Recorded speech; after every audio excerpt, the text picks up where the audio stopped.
And we are live. Let's wait until people get into the live stream. This And is pain, dude. I don't want to move Baker down. I liked Baker this week.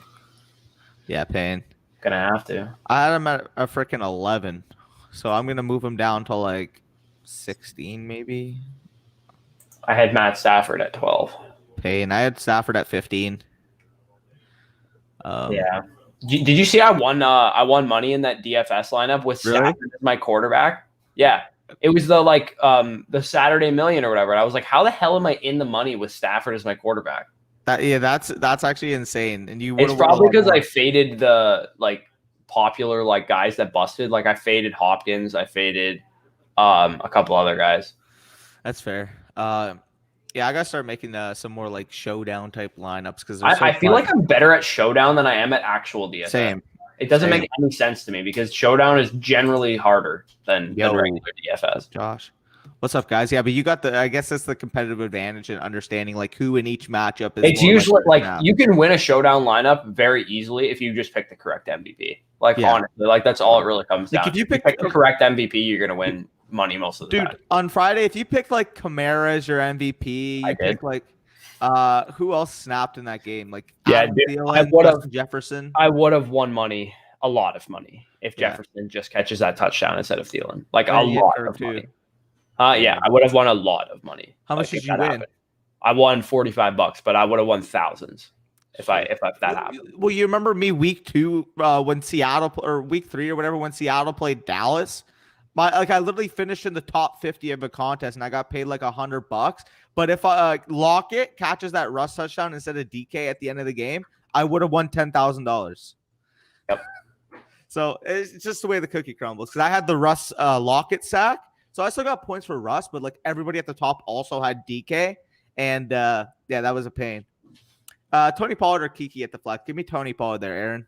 I know Zeke is expected back and he's expected to play, but even if like Zeke's not going to be a 20-25 type touchback in this game. I think they're both going to have similar volume. And if we're taking Zeke on a calf injury who hasn't played as well as Tony Pollard to begin with, I'll take Pollard straight up over Zeke, to be honest. Like if I had to choose between the two. I'm probably going to be a coward and rank them back to back, but yeah, I got to move Pollard down now that I think about it because I have him at like 10. Where do I have him? Yeah, I have him at 10. Is Gibson playing? Do we know if Gibson's playing? He's expected to play. I saw a report yesterday. He is? Move your mic back. Yeah. Move your mic back. Eh? Oh. He's expected to play. That's crazy, eh? Yeah, that is crazy. I kind of sucks, dude. I just realized I have McKissick in our listener league. I kind of suck. I'm probably gonna sit him now. Hey, you don't need to. I mean, he's still gonna get a lot of receiving work. I'll play Higgins instead. T?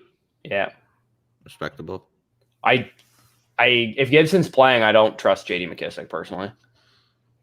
I actually do, to be honest, because of the receiving work in any type of PPR format. I don't trust it. Maybe I should. I just don't. Now, where do I rank fucking Gibson coming off injury? Yeah, I know. That's what I'm trying to figure out as well. I'm sliding him into 18 because I don't know where else to put him. See, there's so many locked guys around here that I don't even know what. Yeah, that's the problem. I put him at 23. Okay, so we got more questions here. What's up, guys? Full PPR, Goddard or Tunyon and Hunt.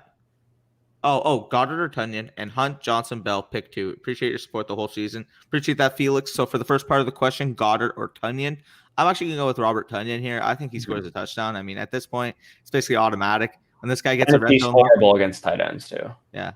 When this guy gets a red zone look, he's coming down with it. Like he's a really good player. Like fantasy football aside, he's probably. Can you name another breakout tight end the way like what he's been doing? Like this year?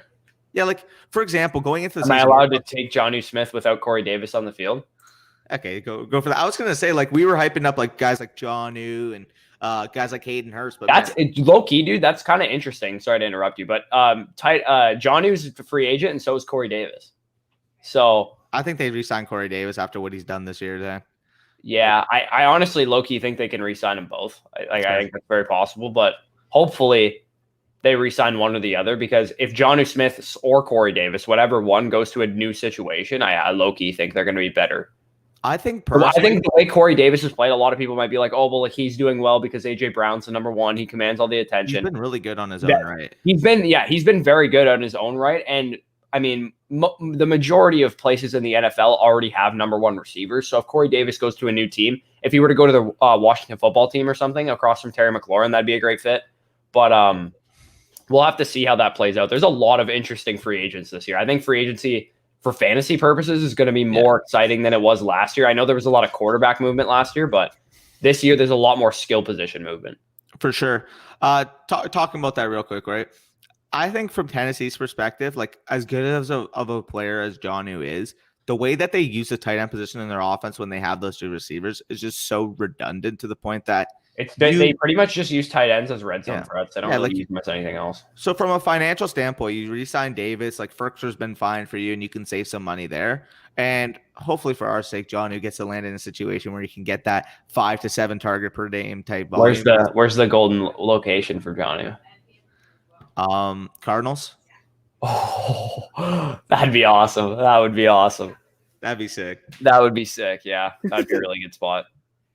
Yo, what's up, Dona? Blake says Houston defense or Carolina defense. Thanks, fellas.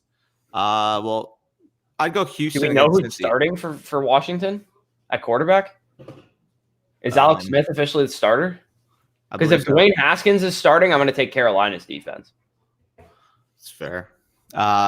I think it's Smith. I think he's expected back to play. Oh, I literally just got the notification as I said that.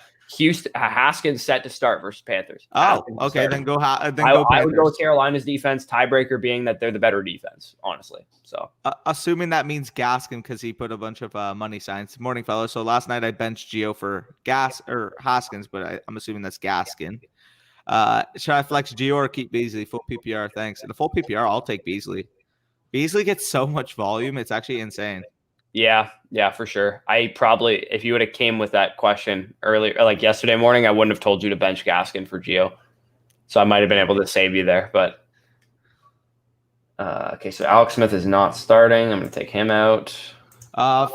Flex start standard. Mike Will, Davis, or T. Higgins. I'm going to go with Corey Davis here, Alfredo. I'm assuming you're the same.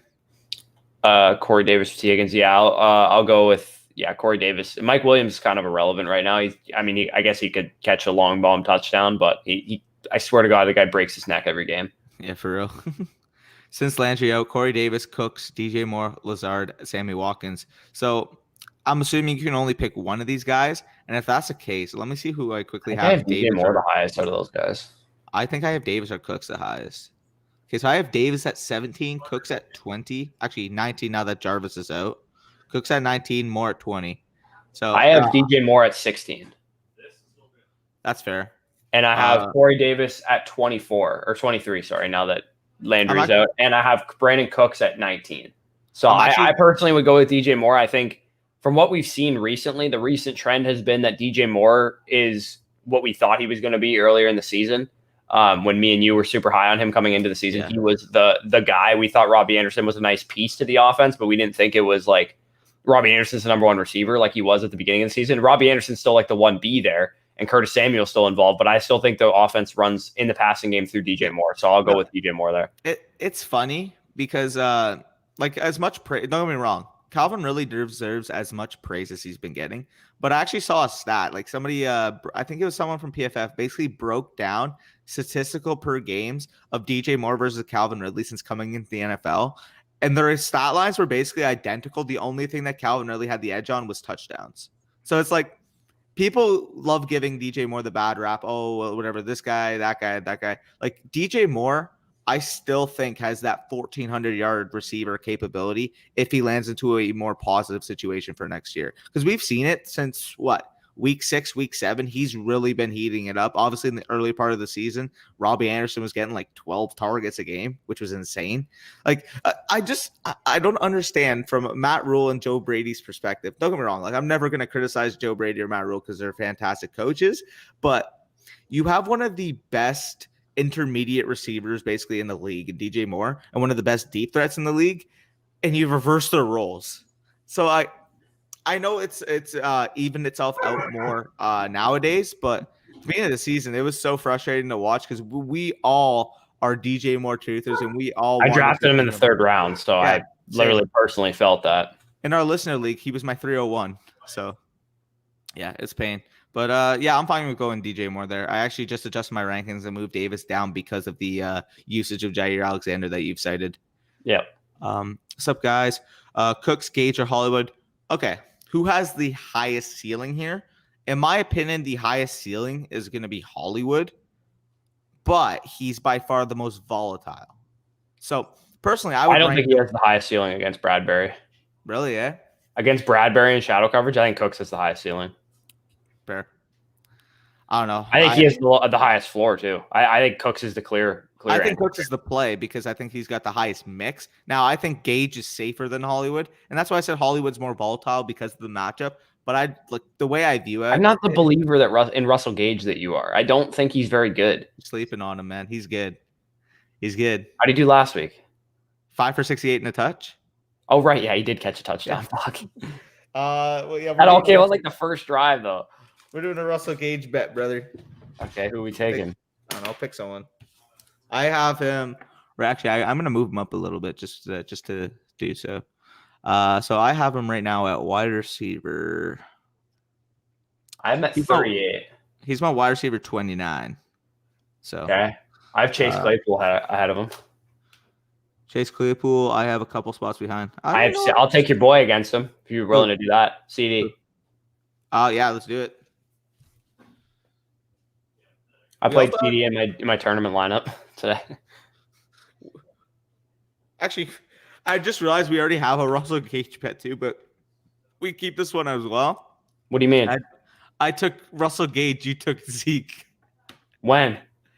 I don't know. A couple days ago. I have it written down somewhere. What? You sure that wasn't a couple weeks ago? No, it was a couple days ago. I think it was actually. No, dude, it was last week because I was like, I think this bet doesn't go through if Zeke doesn't play. Remember? Fair. And then Zeke didn't play. Hunt, Johnson, Bell, pick 2. Give me Hunt. Actually, with all the receivers out for the Browns, like I would actually have to need to know, first of all, is this a full PPR, half PPR, or standard? If it's any type of PPR format, I'm personally going with Hunt and Johnson here because, again, as I mentioned, with all the Browns receivers expected out, I do think that Hunt's going to have a nice receiving role in this game. But what are your thoughts? David Johnson's the clear play out of those 3 for sure. And that's why I asked if there's any type of PPR between Hunt and Bell. I think I would lean Hunt as well now that we know that the Browns receivers are out. They're going to have to use Hunt in the passing game. Plus, Le'Veon Bell is a bad matchup anyway. So even if Hunt had all the receivers there, I would still probably it would be very close between those guys. I probably would have said Bell, but now that the receivers are out, I think Hunt has a good opportunity to catch a lot of passes. Agreeing fully with that. My bad, Gas. Yeah, you're good. What up, y'all? What up? I don't even know how to. Billa 513 vids. He's an OG though. I remember the profile pick. 5-pack parlay: Colts, Ravens, Bears, Eagles, Bills money line. Plus okay. So I put $100 down on the Bucks over under, which I hit yesterday, and the Bucks money line, which I also hit yesterday. So I need the Chiefs to go over 53.5. The Chiefs and Falcons game to go over 53.5, and then I win 355. I think. You want to hear pain? You want to hear pain, right? I had a $20 parlay yesterday. Right? It was the what was the first game again? Bucks to win money line over Detroit, over 54, which pushed. So like whatever, like that's fine. Miami to win straight up, like money line, and the 49ers Cardinals game to go under, which it like by far went under by 14 points. I also had the Cardinals winning money line, and that ruined the whole ticket. Yeah, the Cardinals kind of screwed the pooch, huh? They might not make the playoffs now. Yeah, we're talking about it in the group chat. Basically, they play the Rams next week. Don't get me wrong. Again, the Bears have a tough schedule these next couple of weeks. But if Trubisky's playing, man, yeah, and they're gonna win today. Did you see the report? Apparently, if they make the playoffs, they'll consider. Yeah, I know. I saw that they could consider re-signing Trubisky. Honestly, honest to God, he's played well. That's fair, but like, come on, man. Don't re-sign him. The guy I'm facing sat feeling for whatever reason. So Yeah, what the heck? He sat Thielen? That's I crazy. think sorry, I want to go talk on the Bears real quick. If you are wanting to give Trubisky one more chance, I think what you do is you franchise tag him probably or transition tag him and then bring in someone. You got to bring in someone better than Nick Foles, whether you draft a guy in the second round or something like that. You trade up with Dallas. Yeah, or in the first round, or you sign Jameis Winston as your backup, or you sign, I don't know, whoever else could be Cam Newton. I don't know. Either way, you need to give him some kind of competition because everyone said when Nick Foles was brought in, at least I did. I was like, what is that going to be? When you have two quarterback situation, you have none. Like that's exactly what you got yourself into with Nick Foles. Then they trade over. If Marcus Mariota's a free agent, that'd be a perfect guy to bring in. Then they trade over like a 6th round pick to take and they absorb a huge contract. Yeah, like what an awful financial move. Hey guys, Bell or Gibson, half point PPR. These type of questions are going to keep coming in now that Gibson's ruled in, and because Gibson's playing, I moved him up. I'm going with Gibson. I'm going Gibson. If the team is confident enough of him playing in this game, I'm confident enough putting him in my lineup. They haven't said anything about him limiting snaps. They haven't said anything about J.D. McKissic taking a bigger role. Antonio Gibson. ESPN's Adam Schefter reported late Saturday night that Gibson is expected to play. Got in limited practices this week, which would seemingly put him on track to play against the Panthers. However, given the nature of his injury, we'll likely know for sure until after he warms up on Sunday morning. Okay, so again, the keep monitor of that situation. If he's warming up and he has any setbacks or anything said, make sure you can adjust your lineup accordingly. If everything leading up to game time is good news, keep Gibson in there. But if something said, he was slow in warm-ups or he was grabbing at it in warm-ups. Warm-ups is like they play at 4, right? So warm-ups would be like 3 o'clock, 2 o'clock. Yeah. So so hopefully, I mean, Bell and Gibson, they play at 1, right? Bell plays at 1. I'll check right now. The Chiefs play at. I think they play at 1. Yeah, they play at 1. Okay, so if you're going to go with Gibson, I personally would just go with Le'Veon Bell. I think it's safer to just go with Le'Veon Bell. I know Antonio Gibson probably helped you get to the fantasy playoffs and helped you get to the championship. I personally would just go with Bell. That's fine. Yeah, I'm fine to do that because they play at different times. There's a cutoff point for me where I would start Gibson, and Bell is literally like 1 spot ahead of him in my rankings. Respectable. Yeah, fair enough. But yeah, do keep tabs if anything gets released early. If he's full, ready to go, I would still go with Gibson. But if nothing else is fully clarified, then you're fine going with Bell because you should be able to get sufficient volume. What's your guys' content schedule going to look like the next few months before the draft? Well, if you guys are fans of the channel from last year around this time, again, we weren't as even remotely too big back then, but you guys will see again, we went full on NFL draft, talking about prospects. We got some big things coming up this offseason. Can't really disclose too much, but you guys will definitely be excited for that. And in terms of actual video content, I mean, heck, it's okay. So what we're probably going to get into the next couple weeks, or maybe the next 2 weeks or so, is going to be reflecting on the fantasy season, as well as maybe like a fun episode where we look ahead to next fantasy season, which you can probably imagine what I'm talking about with that. Yeah. So what we're going to do with that is we're going to reflect on the fantasy season, all that kind of stuff. And then before we know it, we're going to be into coaching hirings and firings and stuff. And then we'll be able to get into that. And we're going to go really in depth with like what that kind of stuff means. Because if you knew that stuff, things like coaching hirings and firings and making these connections and stuff could have led you to draft someone like Robbie Anderson this year, right? Because Matt Rule came in from Temple. He coached Robbie Anderson at Temple. He brought in guys like PJ Walker, who he also played at Temple, and guys like Robbie Anderson. That's just what coaches do. Joe Brady, one of the most high volume passing offenses in college, comes in. Yeah. There was a lot of so we make fun of narratives all the time, right? Because sometimes narratives are really stupid. Like AJ Brown is too good and he's not going to get any more volume just because he's so efficient. Like that narrative was stupid. But sometimes narratives are correct, and they're correct for a reason because they're just so obvious. Narratives like Calvin Ridley is going to break out, like was just so obvious that you had to believe it. Yeah, for sure. And for example, I was on the Deontay Johnson train, like literally before anybody else in our freaking brand. Like at the time, it was me, you, Tyler, and Lucas. I was talking about Deontay Johnson hype like in April. I made a bold prediction saying Deontay Johnson was going to outscore Juju in not really that bold nowadays. Notorious's channel in May, I think it was. People got mad. Oh yeah, people got big mad. They're like, "Well, Deontay Johnson." He's like, "Well, you're just quoting target separation." I'm like, "Yeah, well, it's valid. Like he gets open." Yeah, I know. We've had some nice bold predictions. It's good stuff. But yeah, no. Make sure you stay tuned because again, we can't. My bold prediction could still come true, eh? Which Antonio one? Gibson is the number 1 owned player on fantasy championship rosters. If he plays this week and he goes off, that could still come true. I made that bold prediction before the season. Is it crazy that I'm guessing for whatever reason it's going to end up being like Jeff Wilson? I mean, it could, man. Miles Gaskin too, because he was like a pickup off the waiver wire, like that. But I think the answer has to be Kamara, though, right? Because like the problem is he didn't have a great semifinal. So if you lost in your semifinal, you're probably just winning your third. I mean, I made it without him. Yeah, I got smashed last week in my home league. Yeah, that'll be interesting to see. I still think Kamara is going to be the answer, just because that point performance is. Well, to be fair, I'm in 2 championship games, and both of them I have Kamara, and so like that's ownership right there. Yeah, me too. I'm either playing against him or I have him in both my championship games. Yeah, for sure. Full PPR, pick flex, Woods, Keenan, Henderson. And then for the defensive question, Buffalo defense or That's Carolina, close. Houston. Those Philly. first two, the Woods and Keenan, so close. Yeah. Keenan, isn't he coming into the game a little questionable? Yeah, I'm gonna check if you have any like notes. Just with that factor, because they're in the same tier, I'll just go Woods. Like just because there's some type of uncertainty, I'd go Woods. Yeah, they're literally like.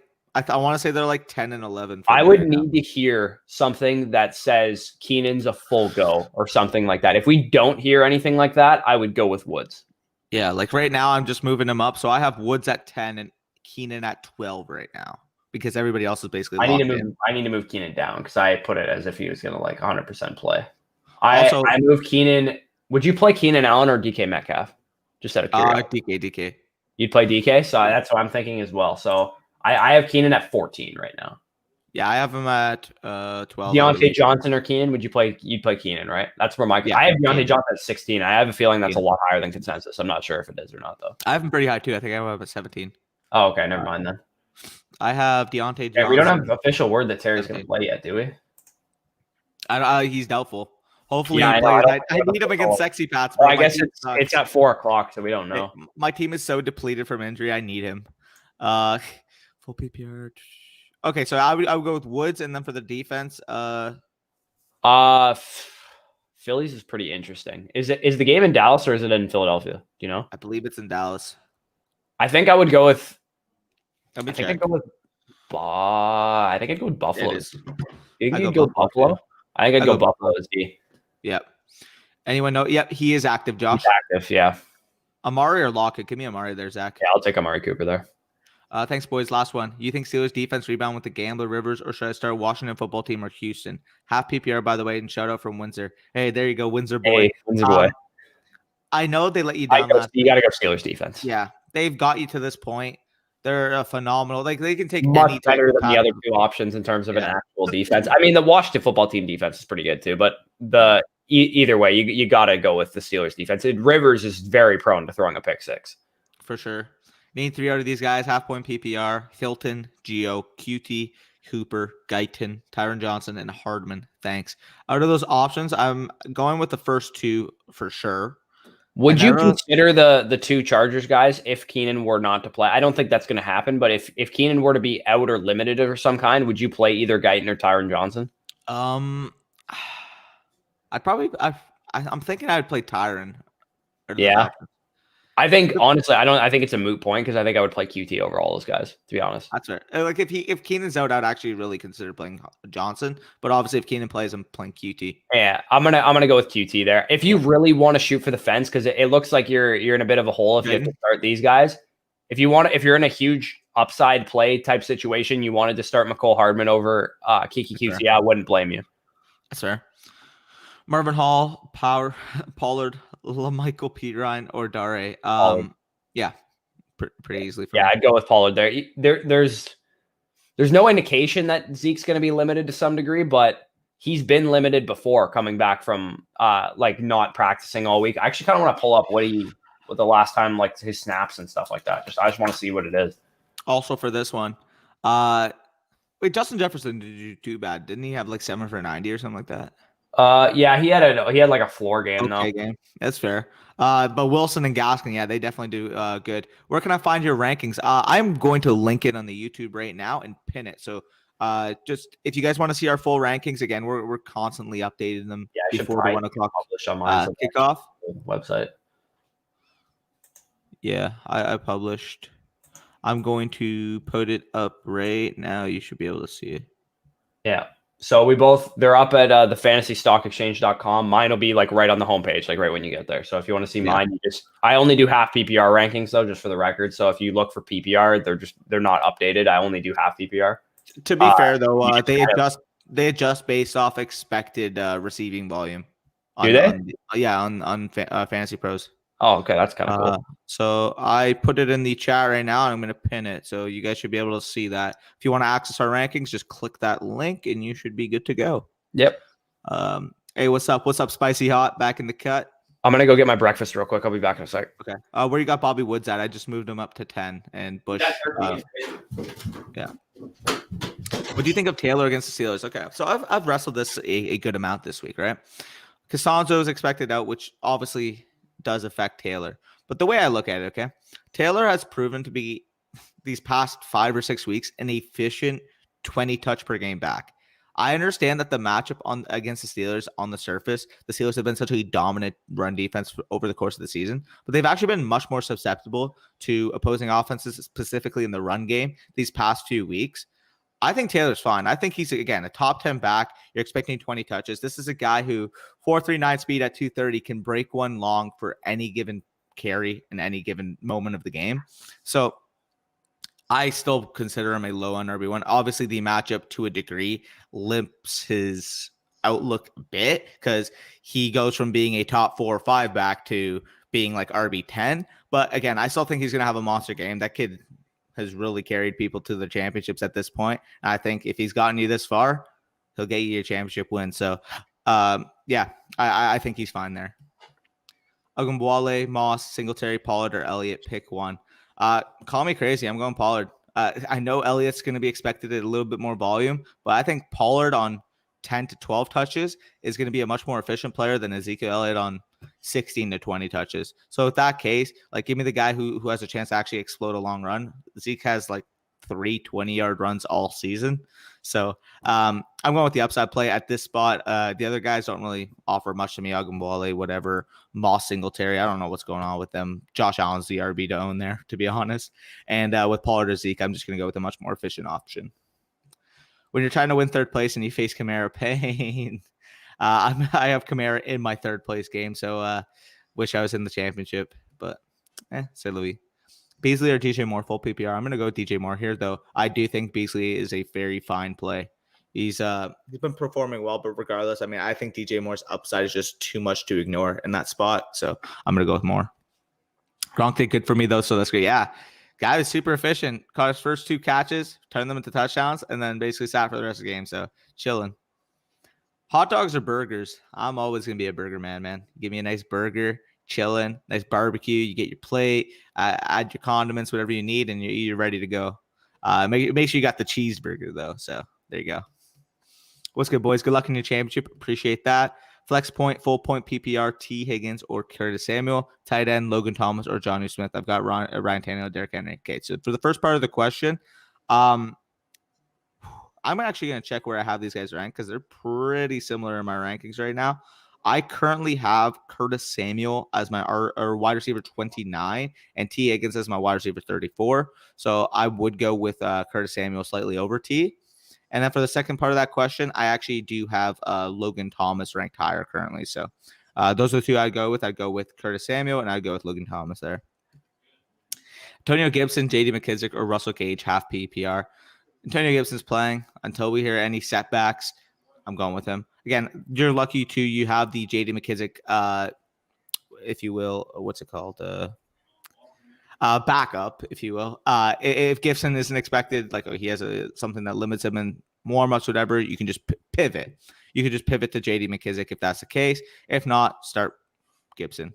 So basically, sums it up. Either go one of the 2 Washington running backs, whoever's expected to be the starter in that game. Evan says, my boys, I wish I could have went with Hurts instead of Kyler, but hopefully can still bring it home today with Zeke playing. Are we rolling with DK? I already had Jefferson, Kyler play. We have Ridley. Yeah, I'm definitely rolling with DK. Is there any start sit here? Oh, you unlucky with Kyler too, by the way. I had him in one of my championships and not what I wanted to see, to say the least. Yeah, I'm definitely going with Zeke over or DK over Zeke for sure. Montgomery, Henry, and Andrews also play the Bears. Love your guys' content, man. Let's hope we get a championship today. Thank you for everything. Pull that championship through, Evan. We're in your corner. We're hoping that you can snag the fantasy football championship. Appreciate everything. Glad you're enjoying the content, and hope to see you this offseason as well, man. We're firing off every day. Bad weather in Green Bay. Should I sit Aaron for Hurts? I understand that the weather is going to be bad, but there's no way I'm sitting Aaron in my fantasy football championship. I'm sorry. Like, Hurts is a very fine, like, low-end quarterback one option. Don't get me wrong. But Aaron Rodgers got you here. You start Aaron Rodgers. I know, the weather isn't really ideal, but there's just no way I would have the balls to be able to sit Aaron Rodgers, who's my QB2 on the week, for Hurts, even with the weather, to be honest. Because let's be honest. You got to have some cojones to do that. Yeah. Let's be honest. At this point, you got a guy like Devontae Adams at the outside. You just throw him a quick slant. He'll take it to the house anyway. So, yeah. Here's okay. Whoa. Yeah, big facts. Keep Mariota over Carr. That you need to get rid of one of those two ASAP, or you're going to have no quarterback real quick. That's all I got to say about that. Because Mariota and Carr are both like mediocre quarterbacks, to be honest. And if you think Mariota has a ceiling for more, you got to go with him. If you think Carr's the better quarterback, you got to go with him. But if you have both of those guys on your roster, it's just going to cause issues. For sure. Also, speaking, someone did mention about the weather in the Green Bay game. Mm-hmm. And buckle up. If you have Derrick Henry in your championships, it's going to be fun. That's going to be fun. He's already playing a pathetic Green Bay defense and now gets a little bit of a weather factor going into that. Like, suits up. So we left off at Ray. Wow, we got the $10 super chat. Appreciate that from Sovicia a lot. He says full point PPR. A-Rob, Woods, Juju, DJ Moore, Ekeler, Demont, Bell, Engram, Hooper. 2 wide receivers, 1 running back, 1 tight end, 1 flex. Opponent had Kamara. I started D-Cook and Kyler. I need the highest ceiling lineup. Okay. If you're going for highest ceiling, first of all, the running backs, in my opinion, lock them in. Ekeler, David Montgomery. Yep. They're gonna carry you there. Well, I mean, you only need one running back. So one's going in your running back, one's going in your flex regardless. Your 2 wide receivers, in my opinion, A-Rob, Woods. A-Rob and Woods, you lock them in. Those are your 2 wide receivers. For your flex, or for your tight end, sorry. With those Browns receivers out, give me Hooper. Like, the Browns are basically missing their top 3 receivers in this game. I'm going with Hooper here easily. So is Daniel Jones starting?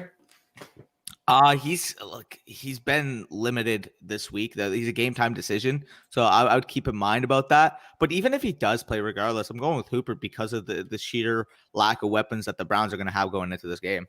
I think if Daniel Jones starts, then I would play Ingram over Hooper. That's fair. So to recap, I personally would go the 2 wide receivers being A-Rob and Woods, the running backs / flex being Demont and Ekeler, and then your tight end being Hooper. Bush is the same, except he would have Engram over Hooper if Daniel Jones plays. So, again, appreciate that $10 super chat from Sovicia. It means a lot. Nice OG to the chat as well. Appreciate that. We left off here. Ray. Okay. What? We missed one. Oh, here. Keith. Okay, so for the first part of this one, Tanyan, Goddard, or Hooper. I'm going with Tanyan.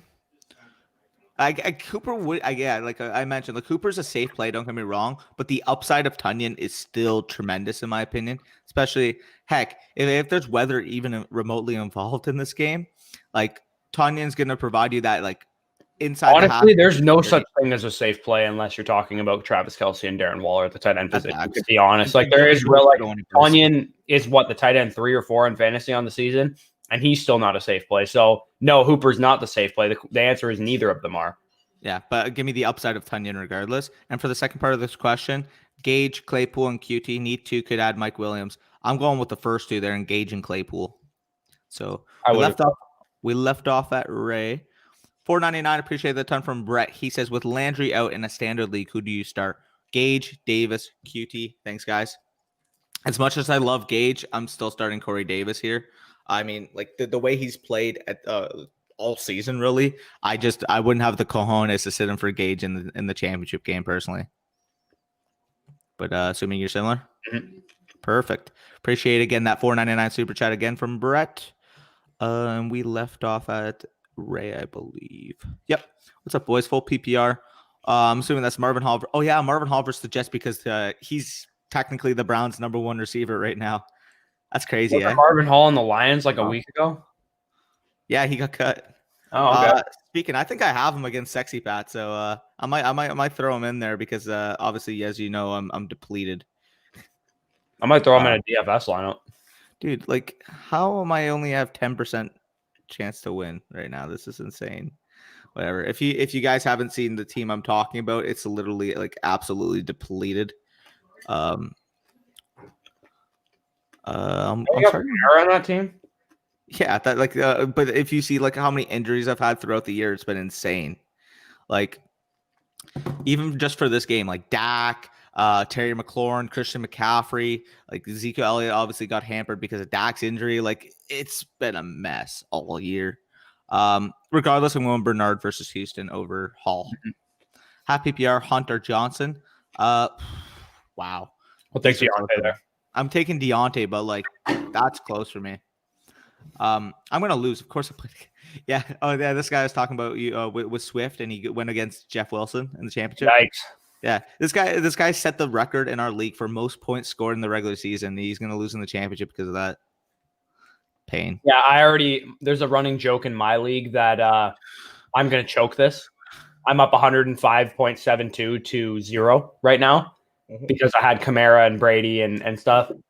And the running joke is that I'm gonna choke it. So congratulations to my opponent for pulling off the greatest comeback of all time. Congrats on your fantasy championship, Calvin. Because I choked it clearly. So yeah, no, just a clear dominant fantasy football player. And yeah, same thing goes in Trade the Public. Scott, if you're watching this, 25-1 team throughout the season. You're the one that's going to be able to overcome my Kamara going off on Friday. So congratulations again. Early congrats on your title. I appreciate even having the chance to face off against you in the championship game means a ton because the most dominant fantasy football player I have ever come across, Scott. Congrats. Yep. I sent him the video like to be like, or like the clip to be in the video, but I didn't have the right input settings for my mic because I recorded off StreamYard. You know, like when I hop in sometimes and like I start talking, you can't hear me because it's on the wrong input. Yeah. I guess I recorded the video like that. So he's like, "Oh, I can't hear the audio at all." I'm like, "Pain." Yeah, mine was in there. Oh yeah, 90 minutes before kickoff, inactive will be released. So there you go. I'm in the championship and really need to get that choice right between. Yeah, Hunt we all in the championship right now. Sure. I would assume at least. So okay, if you want a little bit more advice on it, Kareem Hunt has the higher ceiling. Yes. I would say, because Kareem Hunt with no wide receivers there could very well catch a couple balls and catch some touchdowns as well through the receiving game. But Deontay Johnson has been the surer bet for volume all season, really, compared to Kareem Hunt. So I will go with Deontay Johnson, who I think has a pretty decent ceiling. But could Kareem Hunt have a 30-point game and Deontay Johnson only have 15 points? Yeah, I think that could happen. But I still would go with Deontay Johnson. Agreed. If you don't like the stream, you're with... Okay. Hey, Tyler laid it all out on the table for you guys. If you're watching the stream and you're enjoying the content, make sure you go like it up. It means a ton for us in this YouTube algorithm. We currently have 36 people in here. I want to see 36 likes.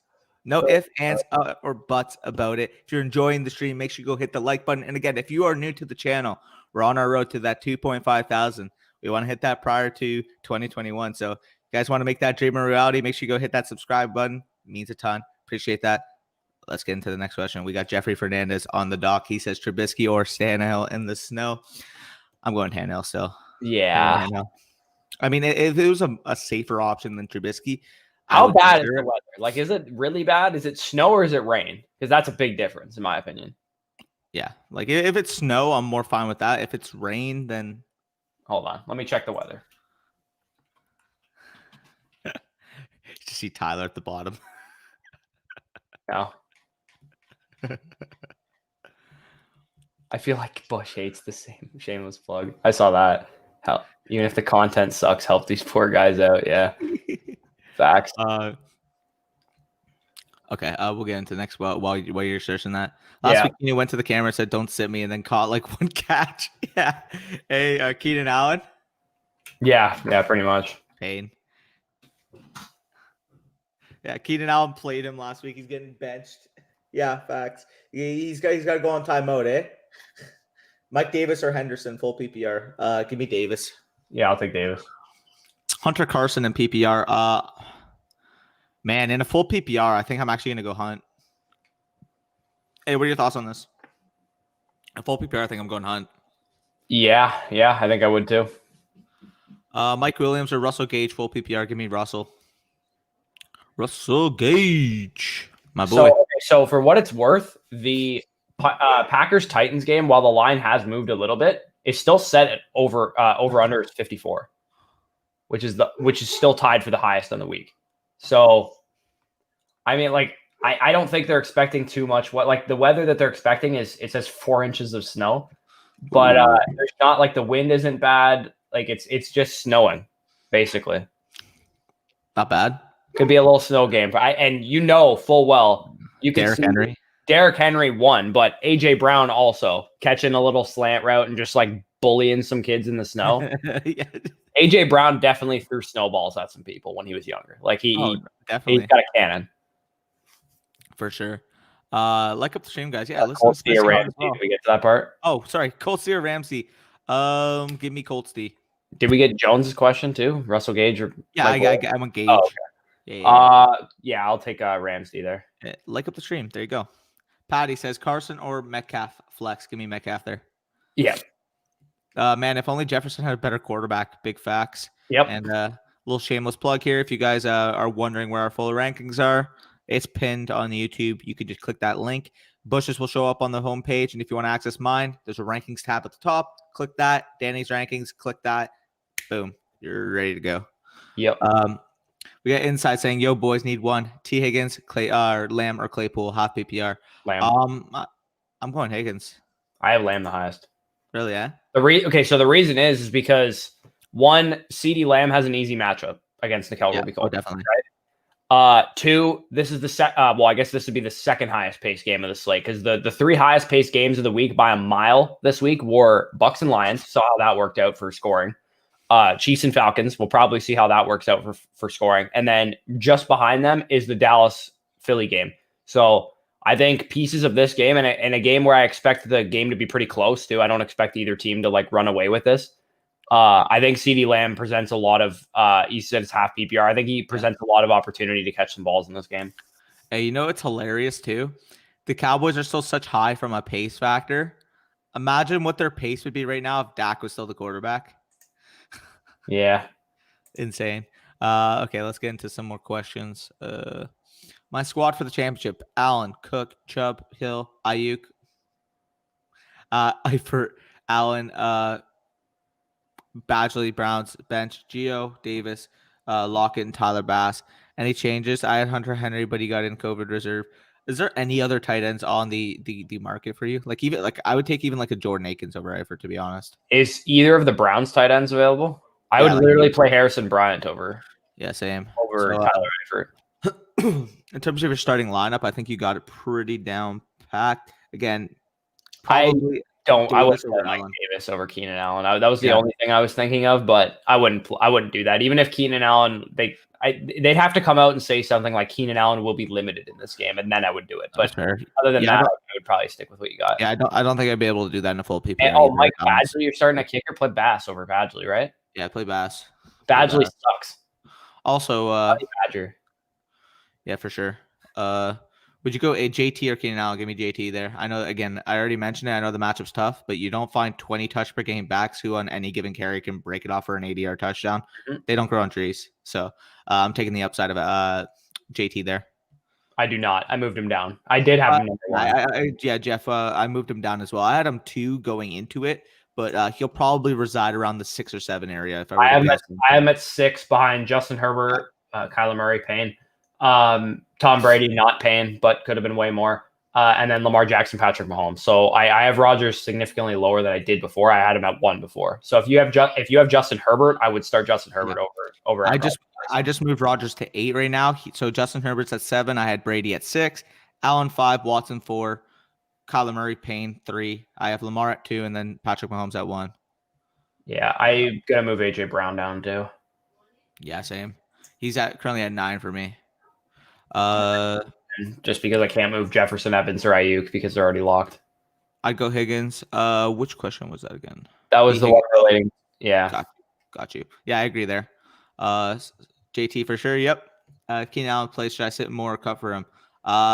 Yes. If Keenan Allen plays, I would sit more for him most likely. I think you would say Cup. Yeah, I would play Keenan Allen over both those guys. Yeah, no, I'd play him over both, but like in that case, or Cup. At that point, it'd be more Cup. I need him to score in format, to be honest. Yeah, that's close, man. That is so close that I have him back to back in my rank. Yeah. So. CD Lamb or KQT, CD Lamb. Sander pick 1, Zeke, Pollard, or Moss. I have Chubb and Flex Gaskin. Again, I would go with Pollard. Yeah, so the official word on Zeke Elliott is there's no word of him being limited to any fashion, but he hasn't played over 65% of the snaps in 3 games. So, I mean, that's not usually like Zeke Elliott is usually an 80% snap guy. Like that's usually where he is. 70 to 80% is where Zeke Elliott usually is. So I think Zeke Elliott is probably only going to get 12 to 15 carries in this game. And he's probably only going to get 3 targets. So hopefully they blow us out. That leaves 12 to 15 opportunities potentially for Tony Pollard. And that's probably a similar number to what Zeke is going to get. So given that the volume is similar and Pollard's volume might be more valuable because he'll probably get more receiving volume, I'll take Pollard. My best case scenario right now, Philly wins their next 2 games. Dallas loses their next 2. So Dallas gets a top 5 pick. Philly finishes 2nd in the division. Who says no? I actually would rather. Can Philly win the division? Is it possible? I want to play Philly in the playoffs. I don't want to. But by the looks of it, Tampa Bay is going to be the 5. If Washington wins one of their next 2, I think they clinch it. Oh yeah, because they're 6-8 right now. Play Washington though. They're 6-8 right now. I think Philly's 5-9-1 or 4-9-1 or whatever the hell. Yeah, 4-9-1. So if Philly wins their next 2, they can only get to 6-9-1. But if Washington wins 1, they'd be 7-8, right? So I don't actually. You know what? I'm not scared of Washington. They don't have. They got a good defense, but yeah, I kind of hope they make. We struggled against good lines. That's why. I'm scared of them. I kind of hope they make the playoffs because their only real hole is at the quarterback position, and then they take like a Kyle Trask in the draft or something. Yikes! Like I'd laugh. Nah, they gotta. If they make the playoffs, they got to go the veteran route. They can't draft someone at that late of a pick. Dude, what if like Cam just goes there as like a reclamation project? Yikes, that'd be bad. Rivera. Get Jameis there. Just get him there. Please. Don't. Jameis watched or Ron Rivera watched Jameis torch his Panthers for a while. I know. I can't deal with that as a Cowboys fan in the division because like they'd actually have like a decent quarterback. Tough choice. I'd go Lamb. Oh, easy answer. Okay. PPR Davis, McKissick, or Damon Harris. I'm going with Mike Davis here. Yeah, I'll go with Mike Davis there. Mayfield or Goff. I would have said Mayfield if Mayfield has receivers, but I'll go Goff now. Same. T. Higgins, Russell Gage over Keenan Allen. No. If Keenan Allen plays, you play Keenan Allen. There's no. I know he burned you last week, but he got you to this point most likely. So, what up, guys? What up, Ruben? Kiki QT or Hooper. QT has a tough matchup in the slot, and the Browns have no wide receivers, and the Jets give up a lot to the tight end position. I'm fine with playing Hooper over QT. To be honest, if you need a safety type net in that spot, I mean, it's not really safe to say like calling Hooper. I don't think I do it. I think I play QT. I trust Watson too much, to be honest. I just think Watson is guaranteed to put up enough production that if not just Brandon Cooks, and Brandon Cooks has a tough matchup, and Kiki QT, like, I mean, he has Mac Alexander in the slot, but William Jackson's better than Mac Alexander. And William Jackson's going to be on Brandon Cooks every single play. And that could lead Watson to throw more to QT and Hansen and stuff like that. So I would play QT personally. Age-old question, what's on the plate? Oh, the same thing I have every time. Egg, there you go. Like homemade egg McMuffins. There you go. Gage, Davis, or QT. Give me Davis there. Yep. PPR, Cole Kmet or Jonnu Smith. Full PPR, it's actually like really close. I'm still going Jonnu. I'll still go Jonnu, but it's close. Yeah. Jonnu, Higbee, you said Smith, but what about the game in the snow? I'm still going with Jonnu here. Yeah. Jonnu Higbee is way too volatile. I know Jonnu is too, but give me the guy they're both volatile, but Jonnu's in the better passing offense, and he's got a better matchup too. And he's a better player. Gage, Davis. Oh, we already did this one, right? Yeah. Go Davis. Sorry, no problem, Saviccia. Appreciate the questions. We love answering that type of stuff. Yeah. When you post super chats, you can do whatever you want, Saviccia. For the record, if you guys post any super chat, you can ask us whatever you want. If you want to know what's better, Five Guys or any other fast food place, the answer is Five Guys. So you want to know like what I'm going to name my firstborn? Like I don't care anything. Russell Wilson or Jalen Hurts. 6 point full PPR. I hate Russ against the Rams. You know what? Call me crazy. I've heard in a 6 point that really downgrades Hurts. That's fair. But then again, like, what's Russ's passing touchdown upside in this game? That's like true. 2? I don't know why. I get these gut feelings. Like, there's usually 1 or 2 players I have every week that everyone is fading, everyone is off, or everyone is on that I don't believe in.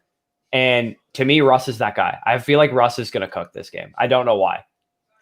I'm going. I have a DFS tournament lineup with Russ and Tyler Lockett in it. I'm going Hurts.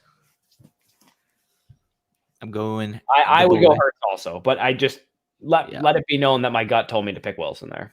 Last week I knocked out. Oh yeah, look at that stack that you knocked out. Damn, that's impressive. Hey, look at that stack.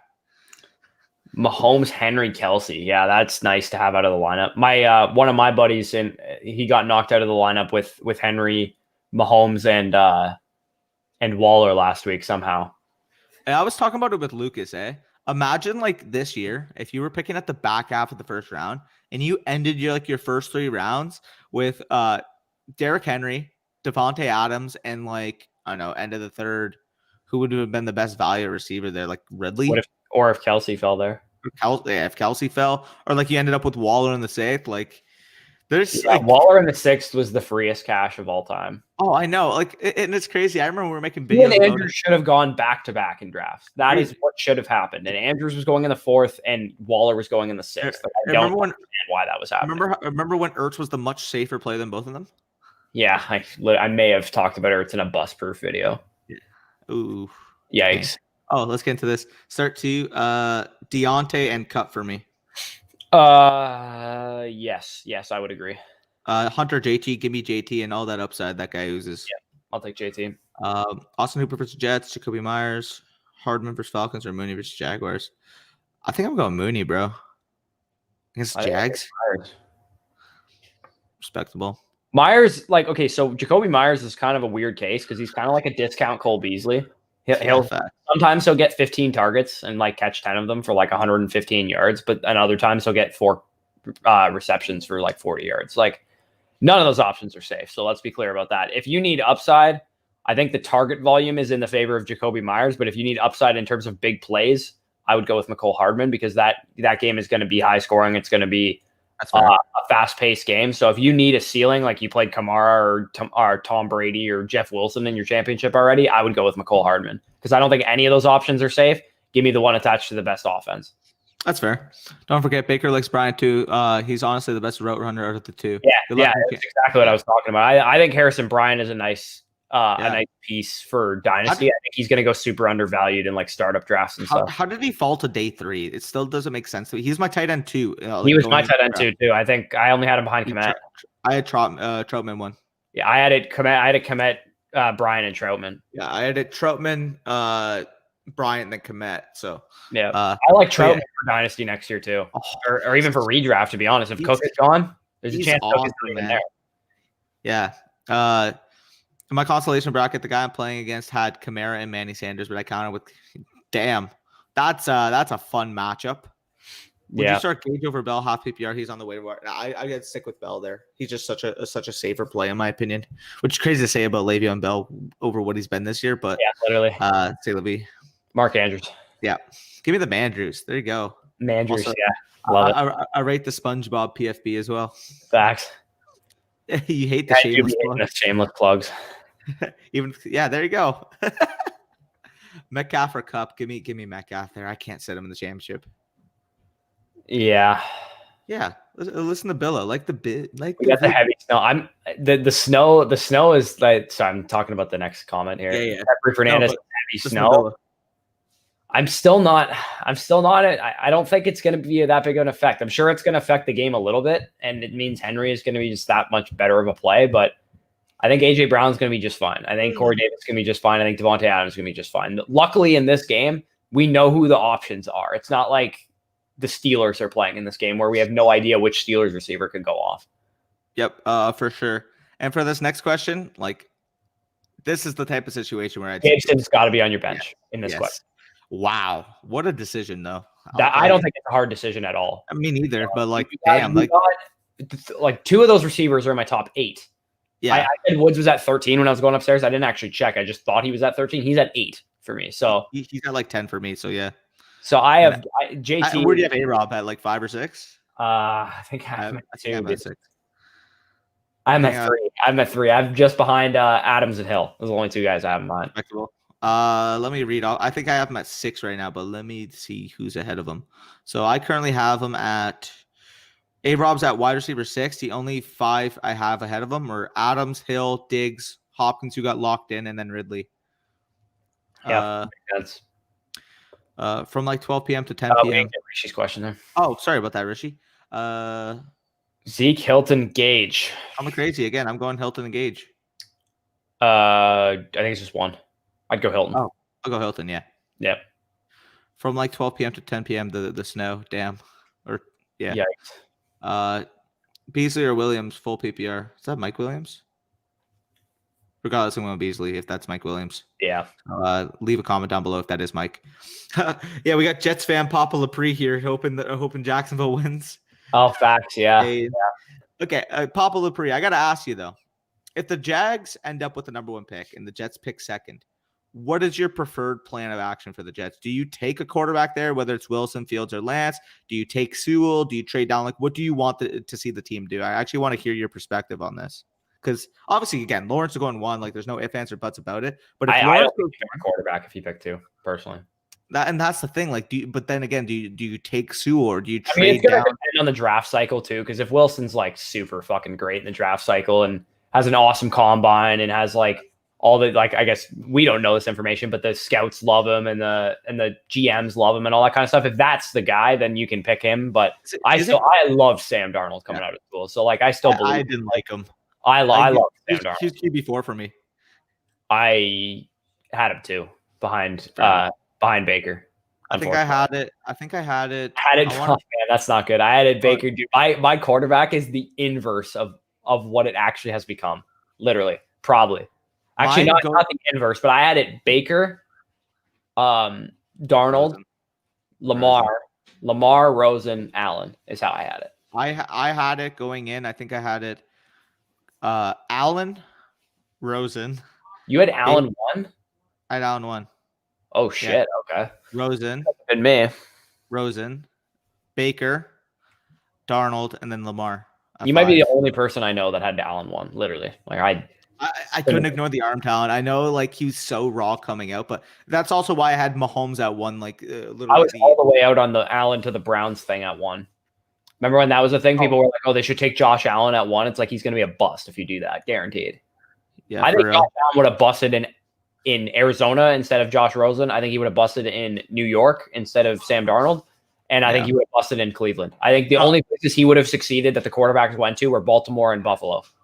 For whatever reason, I have really good takes when it comes to the quarterback position in terms of my rankings. So 2017, I had Mahomes 1 and Watson 2. Obviously, that worked out. 2018, just said Allen 1, and 2019 would have been the Kyler Murray draft. I had Murray 1, Haskins 2, which is whatever. To be fair, outside of Murray, I had Locke 2.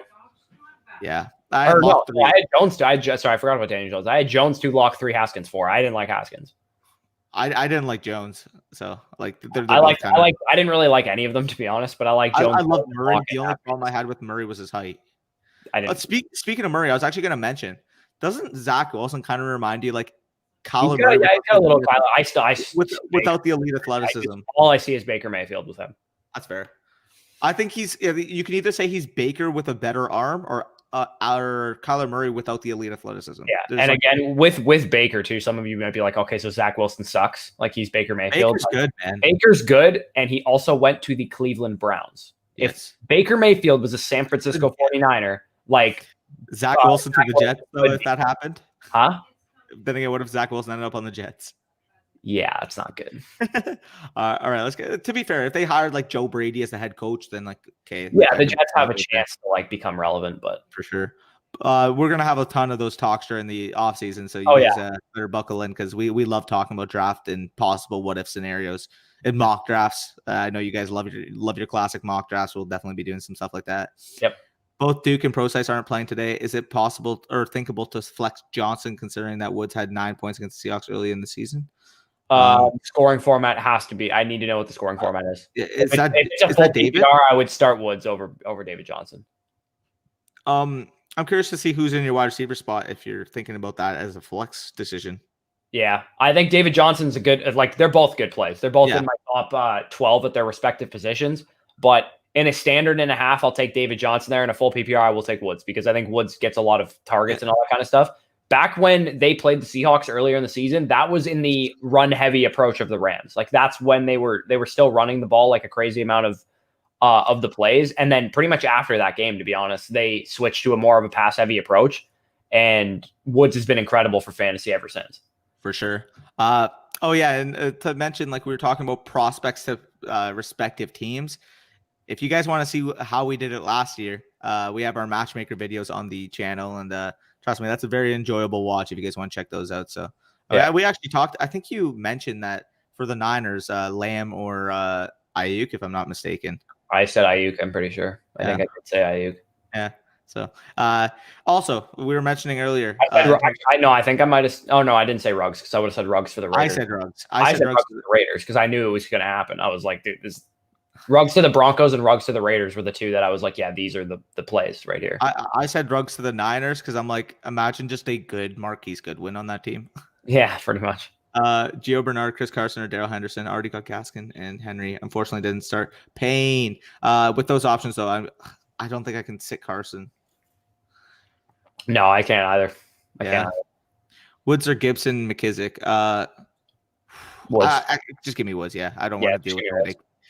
Baker Trubisky. I actually moved Trubisky ahead of him as the snow was shown. Pittman, Woods, CD pick 2. This is going to be Woods and CD for me. Yeah, for sure.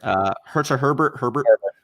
If you guys haven't heard my rant on Herbert and Hurts, we've seen Herbert do it for fantasy purposes every single week that he's been the starter outside of 2 games.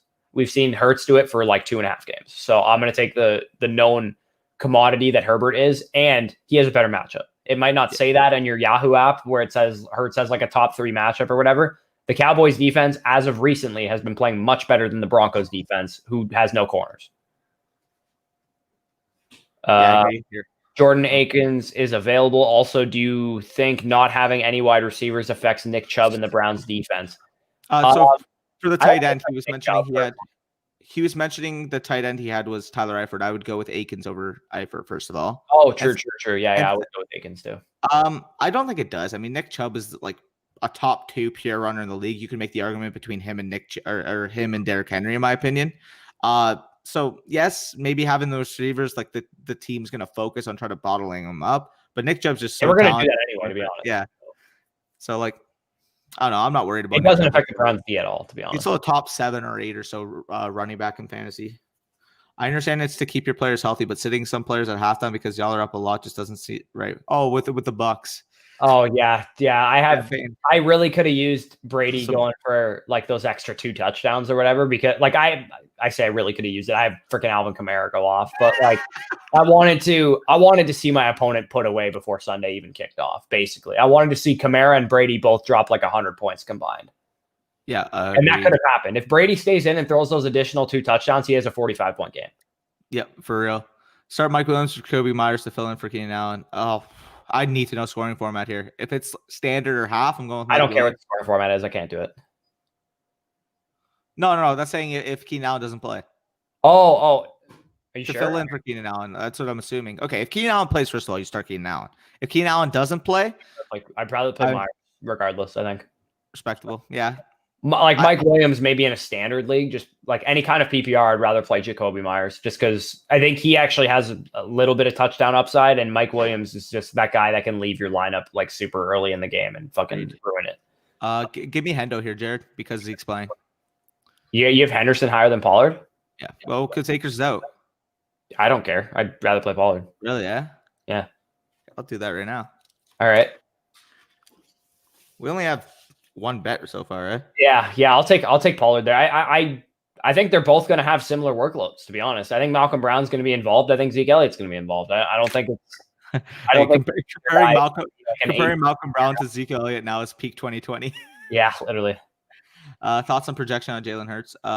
Yeah, he should be around the 20 to 25 range. I do think he's going to be fine. But... I think he's going to be just fine. I'm just not willing to project him at like QB4 or wherever the hell ECR has him. Yeah, I'm fine with him as like a mid to low end QB1, though. I think I'm at like 8 right now or 9.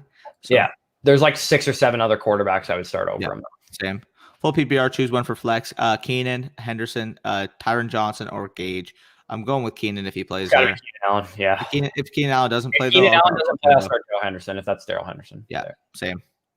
Also, if Allen doesn't play, is it considerable to actually start Hurts over Herbert, or he's good? That's Herbert's possible. fine. Like Keenan Allen barely played against the Raiders, and Herbert was just fine because he can run and he still has big play threat. Jalen Guyton, for what it's worth, is like actually like a half good receiver. Yeah. And Mike Williams, if he actually plays, like I know Hunter Henry's out too. Austin Ekeler. Like Justin Herbert is proven the ability to elevate those around him, so I'll take him over.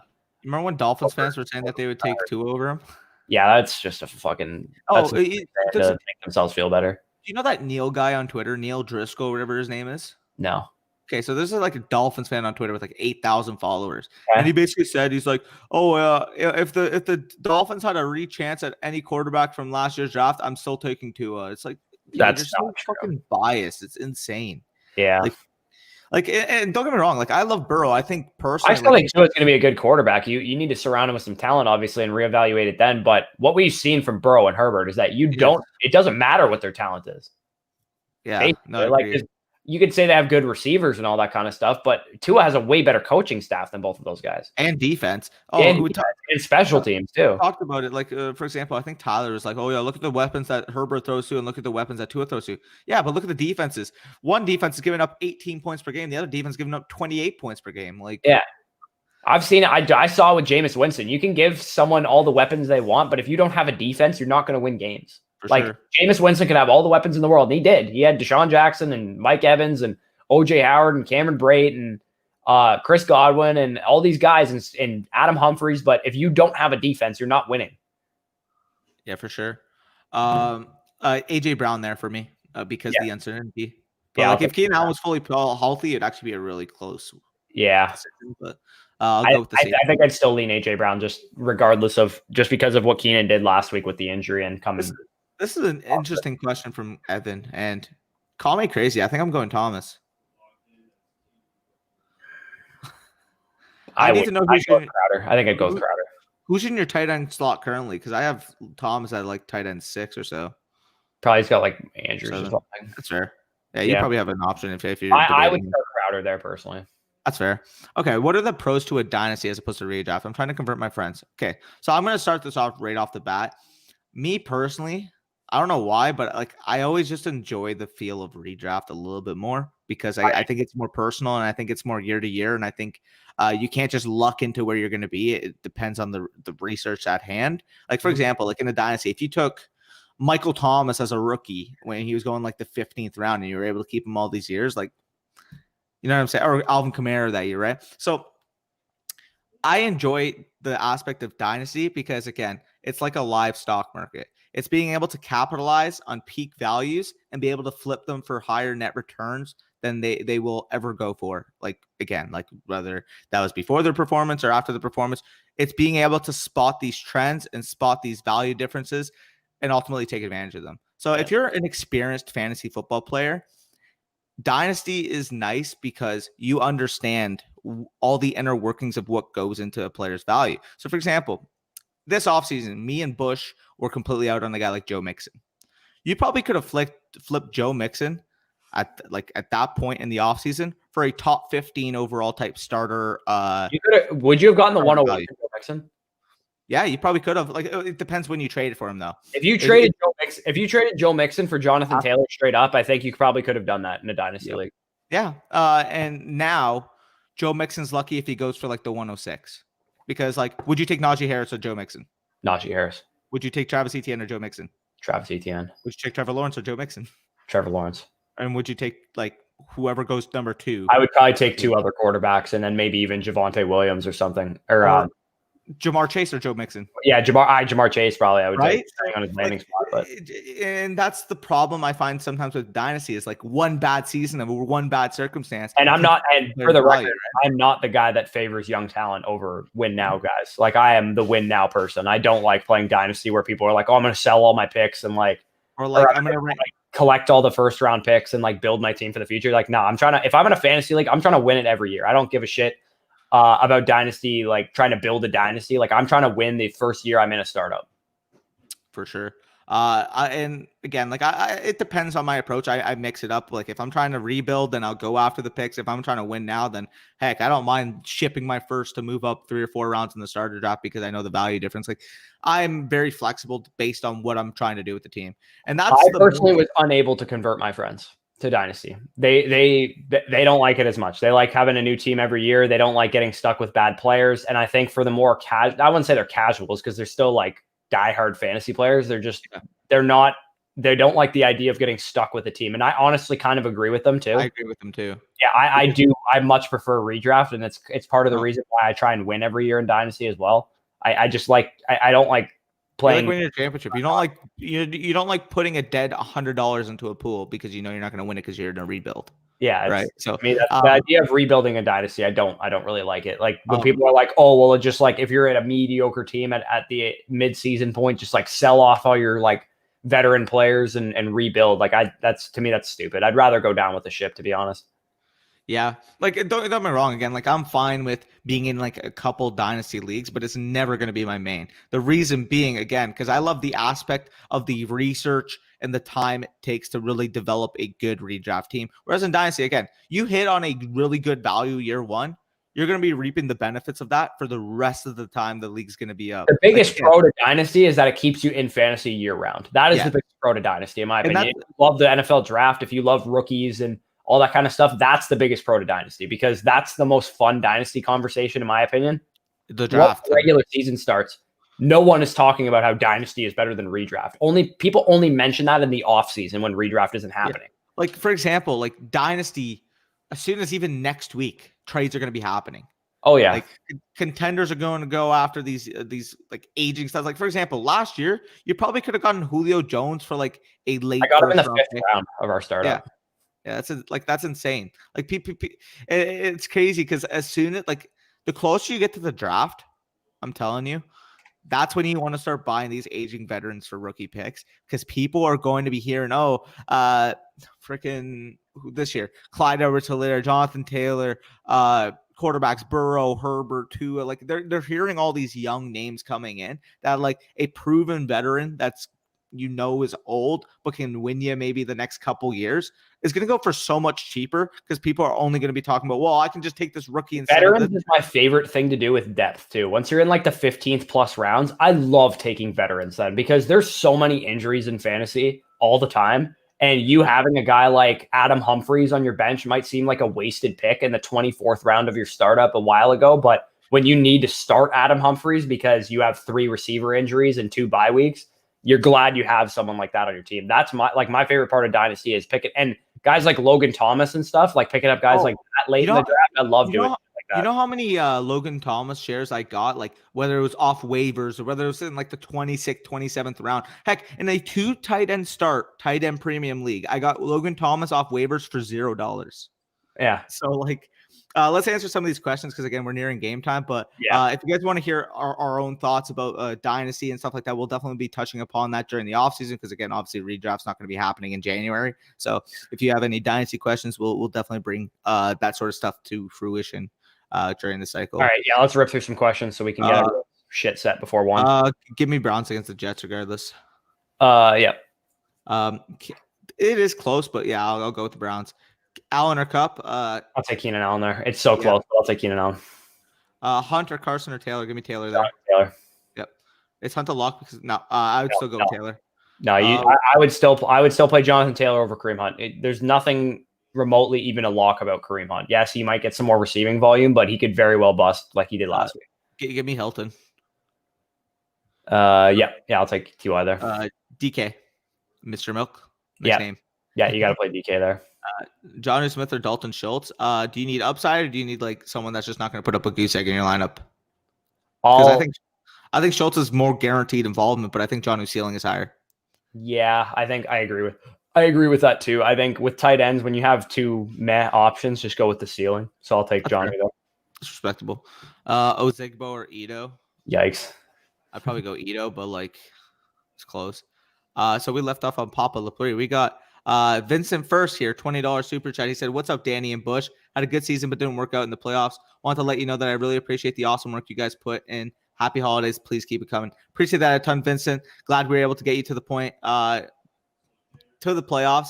Unfortunate, again, obviously they didn't work out, but heck, we got next year for you. 2021, you're coming out strong and you're winning your league championship. Appreciate the support all season. Happy holidays to you as well. Happy holidays. Yes.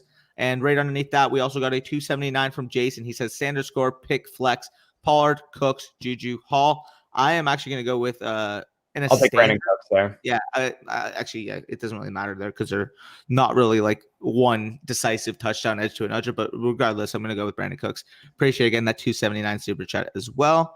So we left off here at Papa Lapri. Trade out. He wants to trade out. Yeah, I think that'd be probably my first choice if I was a Jets fan too. I lost my semifinal game by 0.25. Carson really wouldn't have gone there without you guys' help. So thank you for a great season. Excited for the next season. Appreciate that a ton, Joseph. Glad to see you got to your semifinal. Joseph's been an OG. Appreciate that, Joseph. OG. Appreciate that. And just retool and win that championship next year. Trust me. I've been in my home league for like the last, I think it's 5 years running right now. And literally I've made the semifinals in 4 of those 5 years. I've made the semifinals all 5 years I've been in my school league. And this year was the year. Well, I won the championship 2 years ago, but this year I would have won the championship for sure.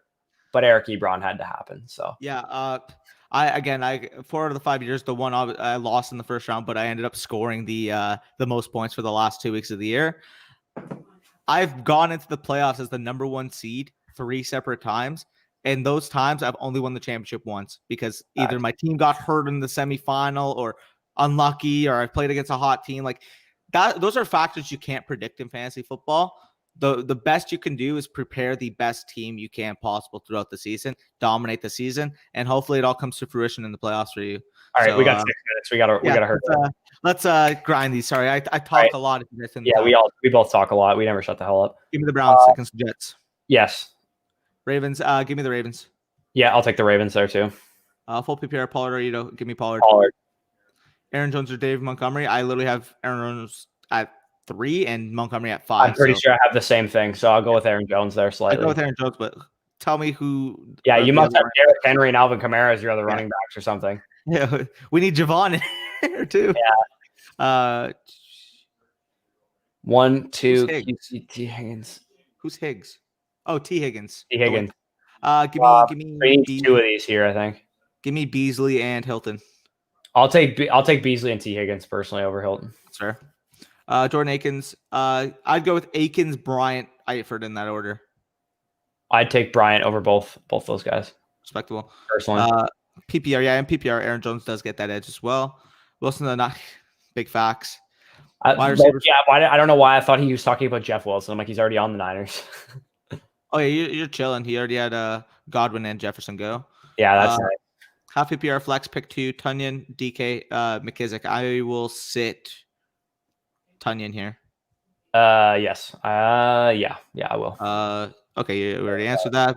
Baker or Wilson. I prefer Wilson, but like they're close. Baker's been playing fantastic like these last 8 or so weeks. I'll take Russ just because Baker's without his receiver. Dude, you think there's Zach Wilson, weren't you? Yeah, I was thinking of Zach Wilson. No, okay, so I'll take Russell Wilson over Baker with Baker's news that he doesn't have his receivers. You comped or Zach Wilson to Baker, and that was ringing him ahead. Regardless, yeah, give me Russell Wilson over Baker Mayfield. Zach. Sorry about that. Bills. Well, Bill also wouldn't have had Brady put up 4 touchdowns in the first half too. So. Williams or Gage? Give me Gage. Pollard or Zeke? Give me Pollard. Zigbo or Ito? Give me Ito. Yeah. Bell, Gage, Hooper, flex, half PPR. I'm gonna go with Bell. Yeah, I'll take Bell there. Pizza's top and ranked. Mushrooms top 5 is number 1 in my opinion. And my favorite pizza topping is mushrooms, and there's really not a close second. Second is hot banana peppers, hot peppers. Yes. Okay, I'll agree with you on pepperoni. It has to be up there. Third's pepperoni. That's like my pizza order right there. Like hot peppers, pepperoni, and mushroom is my pizza order. Like every Black time. Olives. Ew, cap. Black olives are fantastic. After those 3, I would probably just go with like bacon or sausage. Like I'm not a big. I honestly, pineapple's probably up there too because I actually do like pineapple on pizza. But man, I can't get with the mushrooms. All right, we got 3 minutes. We got to get through the rest of it. Lamb first part. Yeah, actually, I'll go with. I'm going with Lamb. Yeah. Also Gibson. Yeah, if Gibson plays, you start Gibson over Henderson. Don't know if y'all watch the Raiders. Yeah, I watched Gruden when I was younger because he was a Bucs coach. He is kind of a conservative coach. It's a little annoying. Oh yeah, Jared, you mentioned this. This guy's 4 third-round picks in a keeper league. That's fun. Nice. The Followers Dynasty is about to go hard. Fact. There you go, Nicholas Chubbeless. Cooks, KT or Browns receiver? Cooks. Yeah. Hunter Corey Davis opinion. Give me Hunt. Hopefully, we got to your question before you got out of here. Yeah. So, Brandon Cooks is the clear answer there for you. Yep. Cairo Santos or Tyler Bass for the ship. Give me Tyler. Yeah. Bam. Yep. I say Cooks. Yep. There you go. We guessed his running backs perfectly. What? When we were like, how do you have Aaron Jones and David Montgomery like going up? I was like, what do you have, Kamara and Henry? That's really who his running backs are. No, that's epic. Carson, Allen, Darrell Henderson, Trubisky, or if Keenan Allen plays, yeah. If Carson, if he doesn't play, go Carson. If he does play, you go Allen. And for the second part, give me Tannehill. Yep. There you go. McKissick, Gio, Hooper, or Beasley in the flex. Give me Beasley. Yep. Yes, I did. I know, right? I don't know why. I just love mushrooms on pizza. I don't know what it is. It's just like my favorite pizza topping. Oh, I can't. The Italian in me is just like, yeah. Sorry, my Pollard Gibson for RB2 full PP. Yeah, give me Gibson there. Appreciate that, Dosh. And we're caught up for once. Y'all gotta. Yeah. We're too fast. Just kidding. Too fast. Finger on the trigger. Yeah. So if you guys have any last minute questions, I guess we got like 2 minutes till kickoff. Wish me luck because I don't want to be the guy who choked the Alvin Kamara lead and the Tom Brady lead. I'm currently at, what are you at, right? I'm at 107.72. Oh, there was a stat correction. What the heck? What? Oh, let's go. I was at 105.72. There's this 2-point stat correction. I got an extra 2 points for the Bucs defense. Let's go. Lit. It's Yeti season. Tighten up. Also, mushrooms are. Oh, I can't agree with that. Yes. There we go, Jared. I knew I loved you. Enjoy the games today, guys. Quick. Bell or Elliott full PPR? Bell. Yep. Imagine asking this question in 2016. Bell or Elliott? In 2016, they would have been like the RB1 and 2. Yeah, that's what I mean. Yeah. Keenan out. He's out? Yeah, that's what he just said. Good luck, Bush. Oh, okay. I see how it is, Spicy Hot. Hold on. I don't think he's out. Hey, I see how it is, Spicy Hot. Good luck, Bush. I'm fucking with you. For real, yeah. Because he's iffy. Iffy. Damn. What does this mean? Keenan Allen injury. I don't see anything about him being out. Hold on. Let me check Twitter. Twitter's faster than Google. Twitter's king.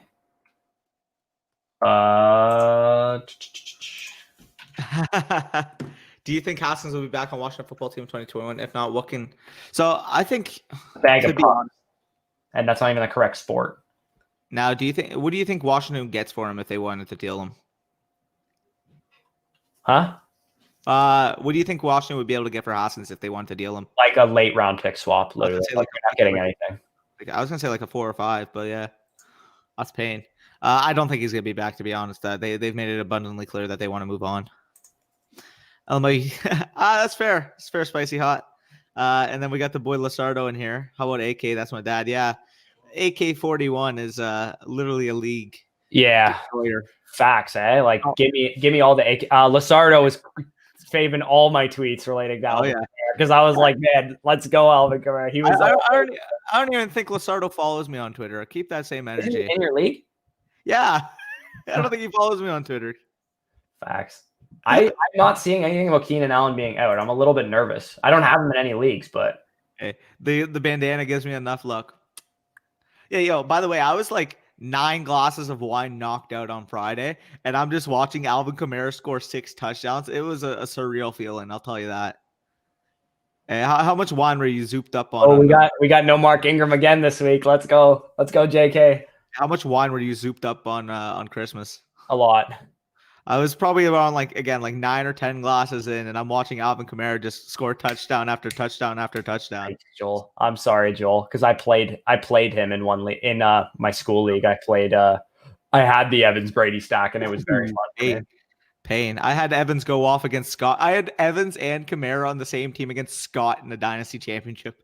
Still don't see anything about Keenan Allen being out. Hey, the problem though, I had the Evans and Kamara stack, but I also had the Matt Stafford and Marvin Jones stack. So I'm still protected 300, so we're good. Respectable Lasardo, appreciate that. Nice king. It says likely out, and if plays limited like last time. Oof, that's fair. Not good. I still go JT. I know I want to get both in my lineup, but I'm going JT regardless. He's proven. Oh yeah, you don't sit JT. Okay. With that being said, we should be. Yeah, Lasardo. I have the exact same too. AK and Tom. I have them both. Yeah, pain. Yeah, the AK and Evans is looking good. And I had the Bucks defense who put up 15.5 points in my league too. That's such a weird number for a defense. Yeah, well, we get points for TFLs and fourth down stops and 3 and outs too. Man, we only have 2 bets this week, eh? Yeah, I know it's kind of weak. Do you want to make another one real quick? Yeah. What are we thinking? Who do you like that I don't?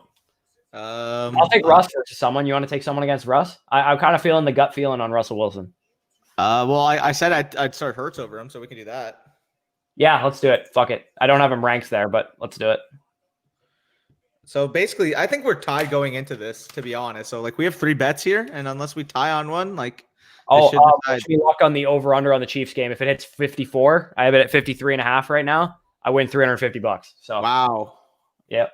$100 bet, 350. Oh, I forgot to make a bet slip for this weekend or for this today.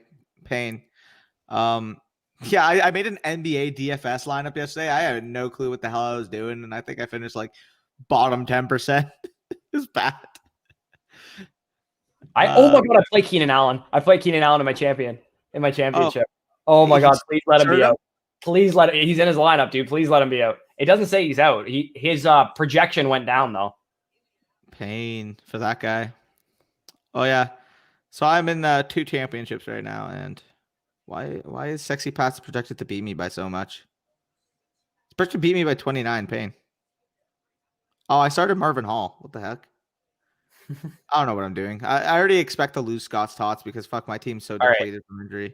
Let's head out of here. Lasardo said, "You guys see Gibson getting more than JD today?" Yeah, I think he's probably going to get a bit more than JD. Probably not much more though. Bro, that's Stafford. He just made a catch downfield. What the hell is happening? Wait, what? He just made a wheel route catch downfield. Todd Gurley. Ew. I didn't even know that guy could run routes. Oh yeah. I appreciate that. Peace out. You guys seeing Gibson getting? Yeah, if he plays the whole game, he will. But appreciate that, y'all. We will see you guys for tomorrow's recap. And peace out. Good luck in your championships if you are in. So.